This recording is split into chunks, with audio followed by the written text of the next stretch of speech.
Allahabad university में जाने वाले बच्चों के लिए एक बहुत इंपॉर्टेंट अपडेट है। इलाहाबाद यूनिवर्सिटी ने अपना प्रोस्पेक्टस जो है वो रिलीज कर दिया है। साथ ही साथ इसमें यह बताया गया है कि रजिस्ट्रेशन पोर्टल किस तरीके से चलेगा, किस स्टेप में चलेगा, फीस कितनी लगेगी आपको रजिस्ट्रेशन करने के लिए। और एक जो सबसे बड़ा चेंज इस बार इलाहाबाद यूनिवर्सिटी ने किया है, मेजर और माइनर सब्जेक्ट को लेकर के डिटेल में बात करेंगे, एक एक चीज समझाएंगे। वीडियो को ध्यान से देखिएगा और अंत तक देखिएगा ताकि आपकी सारी जो डाउट्स हैं वो इस एक वीडियो से इलाहाबाद यूनिवर्सिटी के क्लियर हो जाएं। सबसे पहले जो प्रोस्पेक्टस आया उसको ध्यान से पढ़ते चलेंगे और एक एक चीज देखते चलेंगे। 2026-27 को लेकर के इलाहाबाद यूनिवर्सिटी ने प्रोस्पेक्टस आपके सामने जारी किया है, जिसमें उन्होंने एक एक चीज को बहुत ही क्लियर तरीके से आपके सामने बताने की कोशिश की है कि इस बार वो किस तरीके से चीजों को लेकर के आगे चलेंगे और क्या क्या चीजें जो हैं वो इंपॉर्टेंट है जिनको वो लेकर के आगे बढ़ने वाले हैं। सबसे पहले अगर मैं बात कर लूं उनके काउंसलिंग प्रोसेस की, तो जैसे ही अभी काउंसलिंग प्रोसेस हो सकता है 1-2 दिन के अंदर शुरू कर दें, प्रोस्पेक्टस के बाद वो काउंसलिंग प्रोसेस पर ही ध्यान देंगे। उन्होंने यहां पर अपने एफिलिएटेड कॉलेज की लिस्ट जो है वो जारी कर दी है। इलाहाबाद डिग्री कॉलेज, आर्य कन्या कॉलेज, ठीक है, Chaudhary Mahadev Prasad college degree college, Irwin Christian college, ठीक है, उसके बाद ईश्वर शरण, जगत तारण, ये सारे डिग्री कॉलेजेस हैं जो 7-8 डिग्री कॉलेज हैं इलाहाबाद यूनिवर्सिटी से एफिलिएटेड। कहीं को एजुकेशन है, कहीं केवल गर्ल्स के लिए है। अब उन्होंने साफ साफ यहां पर मेंशन किया है, जिसको मैं ध्यान से समझाना चाहूंगा, आप ध्यान से देखते जाइएगा। उन्होंने बीए बीएड कोर्स को भी लिया है, लेकिन वो एनसीटी के थ्रू है, ठीक है। अब यहां से कहानी शुरू होगी। सबसे पहले उन्होंने बताया कि स्टेप वन में चूंकि क्या है कि जितने भी रजिस्टर कैंडिडेट जिन्होंने सीयूटी का एग्जाम दिया है उनको जो है हम अपने यहां मौका देंगे अपने सीयूटी स्कोर कार्ड के द्वारा। सबसे पहले उन्होंने कहा है कि आपको रजिस्ट्रेशन करना होगा समर्थ पोर्टल के माध्यम से, इलाहाबाद यूनिवर्सिटी के पोर्टल पर जाकर, जब ओपन होगा तब आप करेंगे। उसके बाद उन्होंने कहा कि काउंसलिंग होगी, काउंसलिंग अलग अलग कोर्स के हिसाब से होगी, आप पेमेंट करेंगे, कोर्स के हिसाब से आपकी काउंसलिंग शुरू होगी। आप फॉर्म भरेंगे, डिटेल भरेंगे, साथ में अपना प्रेफरेंस भरेंगे और प्रेफरेंस के बाद आप पेमेंट करके आप जो है यहां पर जो है एडमिशन ले लेंगे, अपनी रिसिप्ट डाउनलोड करेंगे और लेकर के आएंगे, रिपोर्टिंग करेंगे इलाहाबाद यूनिवर्सिटी में, और रिपोर्ट करने के बाद, फिजिकल रिपोर्ट करने के बाद आपका एडमिशन कंफर्म हो जाएगा। अब उन्होंने यहां पर आपके फीस इंपॉर्टेंट डॉक्यूमेंट्स बताए हैं। ये डॉक्यूमेंट्स आपके लिए बहुत इंपॉर्टेंट हैं। इनको अगर आप इलाहाबाद यूनिवर्सिटी जाना चाहते हैं, मैं कहता हूं किसी भी यूनिवर्सिटी जाना चाहते हैं, ये इंपॉर्टेंट डॉक्यूमेंट्स आपको चाहिए। जैसे सबसे पहले इन्होंने कहा है कि कौन कौन से डॉक्यूमेंट, तो सीयूटी यूजी का एडमिट कार्ड और स्कोर कार्ड, 10th और 12th की मार्कशीट के साथ साथ सर्टिफिकेट, ठीक है, ये दोनों चाहिए। फोटो सिग्नेचर जेपीईजी फॉर्म में और जेपीजी फॉर्मेट में चाहिए। उसके बाद उनका रिसेंट कास्ट सर्टिफिकेट चाहिए, ये नहीं कि पुराना कास्ट सर्टिफिकेट लेकर के आ रहे हैं, जो रिसेंट कास्ट सर्टिफिकेट है उसको लेकर के आपको आना है। वो भी साथ में इन्हें मेंशन किया कि सेंट्रल गवर्नमेंट फॉर्मेट में चाहिए। अब अगर आपके पास स्टेट गवर्नमेंट फॉर्मेट में कास्ट सर्टिफिकेट है तो वो मान्य नहीं करेगा इलाहाबाद यूनिवर्सिटी। आपके पास अभी समय है, आप बनवा लीजिए, ठीक है, क्योंकि पोर्टल ओपन होने के बाद आपके पास बहुत समय नहीं बचेगा। आप पीडब्ल्यूएस कैटेगरी से हैं, ओबीसी से हैं, एससी एसटी से हैं, किसी भी कैटेगरी से आते हैं, आपके पास रिसेंट का कास्ट सर्टिफिकेट होना चाहिए, तभी आप वहां पर अप्लाई कर पाएंगे, ठीक है। उसके बाद इन्होंने कहा है कि रजिस्ट्रेशन में आपको जो है अप्लाई करना होगा, प्रोग्राम और मल्टीपल्स प्रोग्राम वहां पर दिए जाएंगे जिनको आपको सेलेक्ट करके अपने प्रेफरेंस में भरना होगा, ठीक है। अब यहां पर लिखा है you must register for each program separately, आप सेपरेट जो है ईच प्रोग्राम्स में रजिस्टर कर सकते हैं। You must pay the fee to each program separately, जो भी आप प्रोग्राम में रजिस्टर करेंगे उस प्रोग्राम के हिसाब से आपको फीस पेमेंट करनी होगी। फीस रिफंड नहीं है। रजिस्ट्रेशन की फीस यहां पर दी गई है 300 रुपए आपसे फीस ली जाएगी। एससी एसटी कोटे और पीडब्ल्यू कैंडिडेट हैं तो आपसे 150 रुपए, मतलब अगर आप अनरिजर्व में आते हैं, ओबीसी में आते हैं, एनसीए ओबीसी एनसीएल या ईडब्ल्यूएस में आते हैं तो आपसे 300 रुपए फीस है, और एसटी एसटी पीडब्ल्यूडी कैंडिडेट है तो आपसे 150 मतलब 150 रुपए फीस ली जाएगी। उसके बाद हम आगे बढ़ेंगे।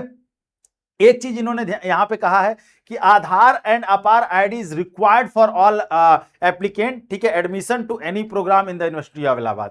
तो आधार कार्ड, ठीक है, और अपार आईडी, ठीक है, आधार कार्ड और अपार आईडी ये बहुत इंपॉर्टेंट है आपके लिए अगर आप इलाहाबाद जा रहे हैं, इलाहाबाद में एडमिशन लेना चाहते हैं तो ये अपना तैयार करके लिख लीजिएगा, ये भी बहुत इंपॉर्टेंट चीज है, ठीक है। साथ में इन्होंने ये भी कहा है कि registration will be complete only after successfully of the registration fee, applicant should ensure that their details such a name, father name, mother name, date of birth, ये सब सही तरीके से ये आपको चेक करना होगा रजिस्ट्रेशन के दौरान।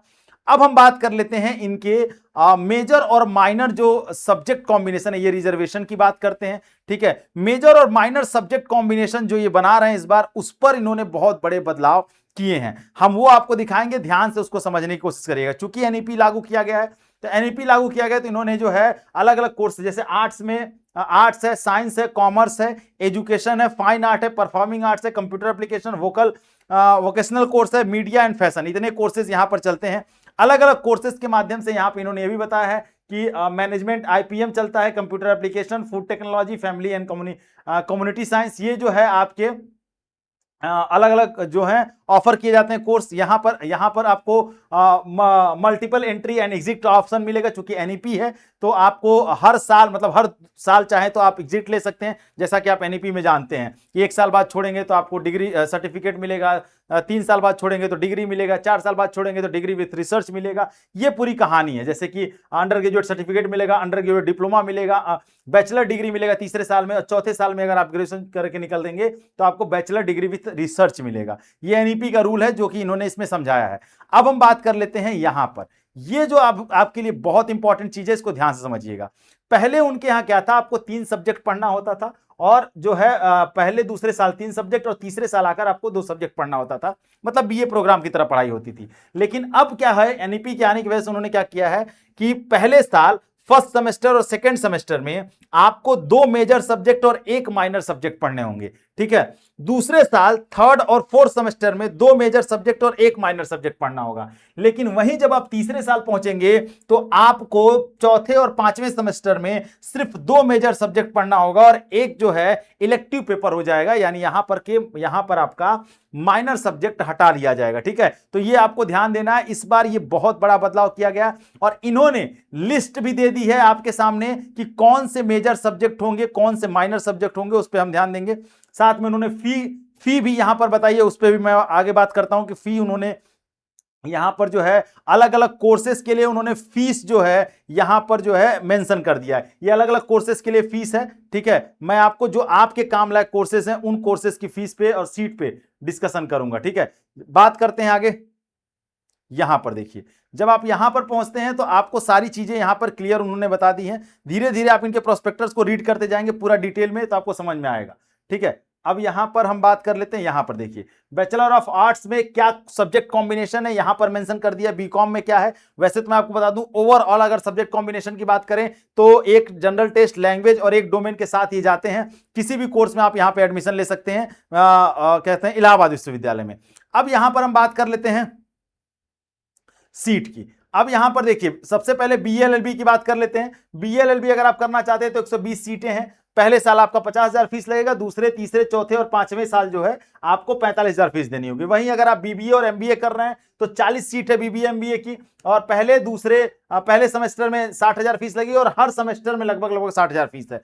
उसी तरीके से अगर आप बीए बीएड करना चाहते हैं तो 50 सीट है, और पहले ईयर में 3,200 फीस लगेगी, दूसरे ईयर में 2,700, तीसरे ईयर में 3,200 और चौथे ईयर में 4,200 फीस लगेगी। इसी तरीके से बीसीए में 80 सीटें हैं। 5 ईयर इंटीग्रेटेड अगर आप डेटा साइंस से करना चाहते हैं बीसीएम से तो 40 सीटें हैं। विवा फूड टेक्नोलॉजी से प्रोसेसिंग से करना चाहते हैं 40 सीटें हैं। बीए मीडिया स्टडीज से करना चाहते हैं तो 58 सीटें। तो पूरी सीट मैट्रिक्स के साथ साथ इन्होंने यहां पर फी स्ट्रक्चर भी दे दिया है, आप यहां से देख सकते हैं इनको, या फिर आप इनके प्रोस्पेक्टस में भी जाके देख सकते हैं।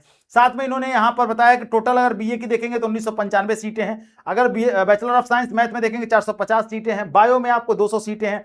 वहीं बीकॉम में आपकी 300 सीटें हैं। बीएफए में 40 सीटें हैं। जैसा कि मैं ऊपर भी सीटें आपको बताते हुए आया हूं, ये टोटल सीट यहां पर दे दी गई है। अब हम बात कर लेते हैं आपके क्या कहते हैं कि मेजर और माइनर सब्जेक्ट कॉम्बिनेशन की, जो कि बहुत इंपॉर्टेंट रोल अदा करने वाला। यहीं से कहानी शुरू होती है।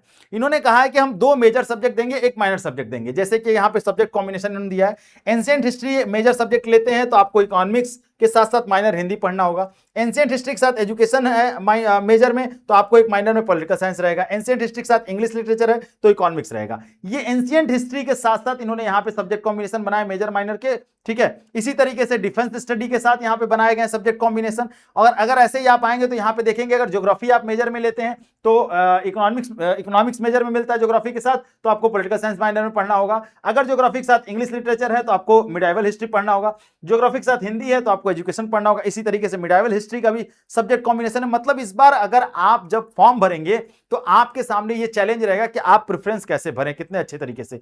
तो आपके इस चैलेंज को बहुत परेशान होने की जरूरत नहीं है, चैनल को सब्सक्राइब करके रखिए और हमारा जो नीचे नंबर चल रहा है 8433341026 आप उस पर मैसेज कर दीजिए।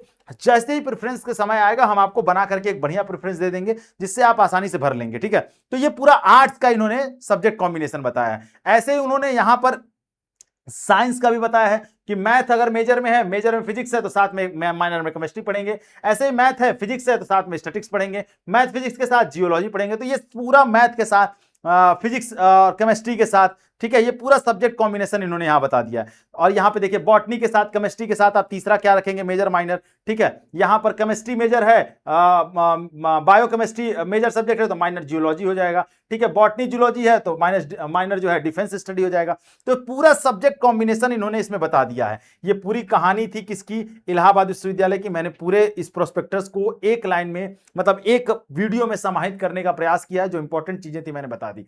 आप इलाहाबाद यूनिवर्सिटी में किस कोर्स को टारगेट कर रहे हैं और आपको क्या प्रॉब्लम्स आ रही हैं आप वो भी बता सकते हैं, किस कोर्स को टारगेट कर रहे हैं। और ये वीडियो आपको कैसा लगा जरूर बताइएगा। साथ में अपने दोस्तों तक वीडियो जरूर शेयर करिए क्योंकि ये वीडियो बहुत इंपॉर्टेंट है। सेशन को लाइक करिए, चैनल को सब्सक्राइब करिए। मिलते हैं नेक्स्ट वीडियो में, तब तक अपना ख्याल रखिए। Thank you so much. जय हिंद।